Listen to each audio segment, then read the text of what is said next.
의료사고는 손해사정 실무에서 접근하는 게 굉장히 어렵고 실패 확률도 굉장히 높은 게 사실입니다.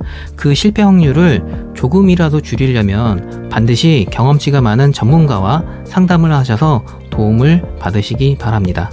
그리고 한 가지 알고 계셔야 하는 부분은 의료사고에 대한 손해사정을 저처럼 심도 있게 다뤄본 경험자가 많이 없다는 부분입니다.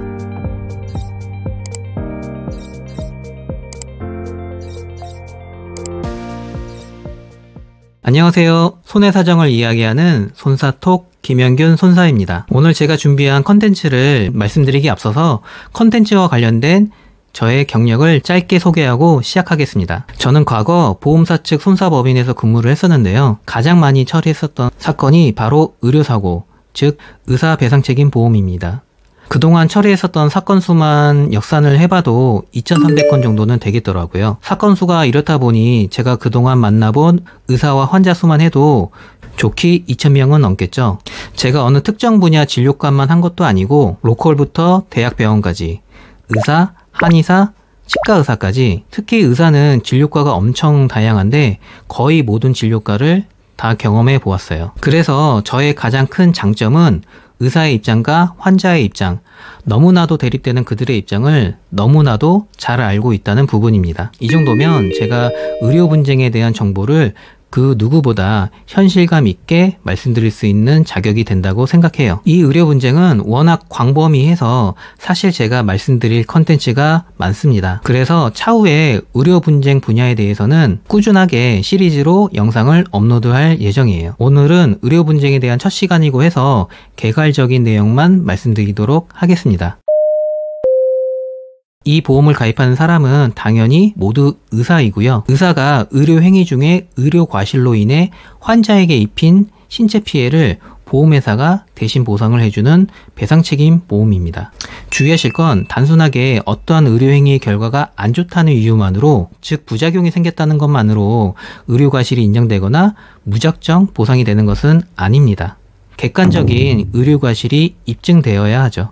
그래서 보험사에 보험 접수가 되면 보험회사는 이 의료과실의 존부를 따져묻는 절차가 선행됩니다.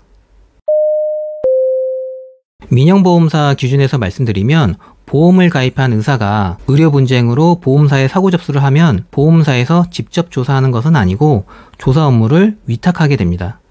보통 어디 땡땡 손해사정 회사에서 연락이 오는데요.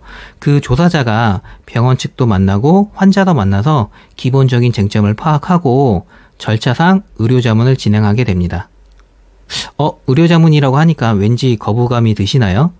인터넷이나 유튜브에서 떠도는 정보에서는 보험사가 시행하는 의료자문을 거부하라고 알려주지만 적어도 의사배상책임보험에서는 의료자문을 거부할 이유가 없습니다. 의료자문을 거부하게 되면 사실상 진행이 안 된다고 보시면 돼요. 아무래도 의료과실을 따지는 보험이다 보니 어찌 보면 의료자문은 당연시되는 절차인 거죠. 하지만 의료자문에 동의하더라도 의료자문에서 질문 내용이 굉장히 중요하다는 걸 알고 계셔야 합니다.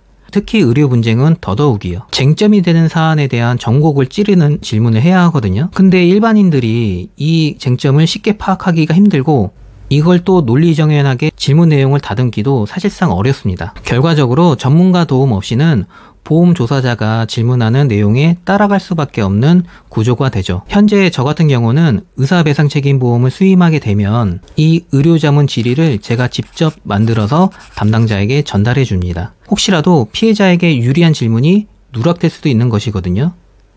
그래야 공평한 의료자문이 되지 않을까요?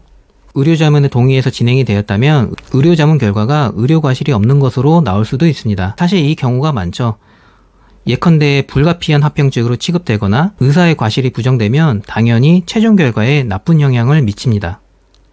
의료자문 이후에는 절차상 법률자문을 진행하기도 하고 사안에 따라서는 법률자문을 생략하기도 합니다. 보통 규모가 있는 병원급 이상에서는 통상적으로 법률자문을 시행합니다.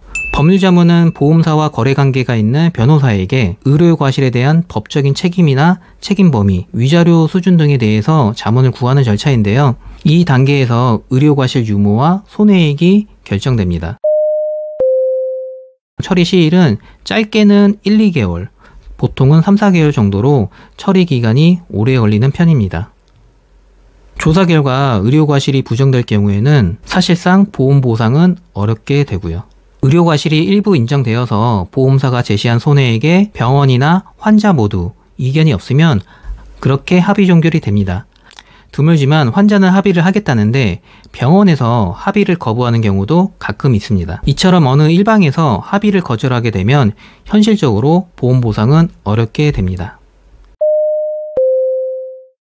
네, 오늘은 제가 가장 잘하고 또 경험치가 가장 많은 의사배상책임보험에 대한 개괄적인 내용을 말씀드렸습니다.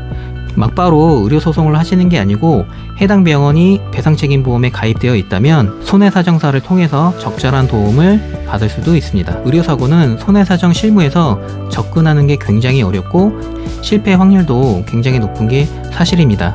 그 실패 확률을 조금이라도 줄이려면 반드시 경험치가 많은 전문가와 상담을 하셔서 도움을 받으시기 바랍니다.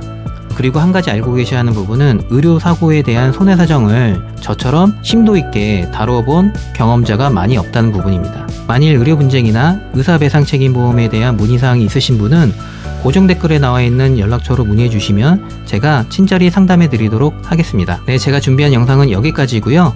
다음 시간에도 유익한 보상 정보와 다양한 손해사정 사례를 이야기하도록 하겠습니다. 마지막으로 구독과 좋아요는 영상 제작에 엄청난 응원이 됩니다. 시청해 주셔서 감사합니다.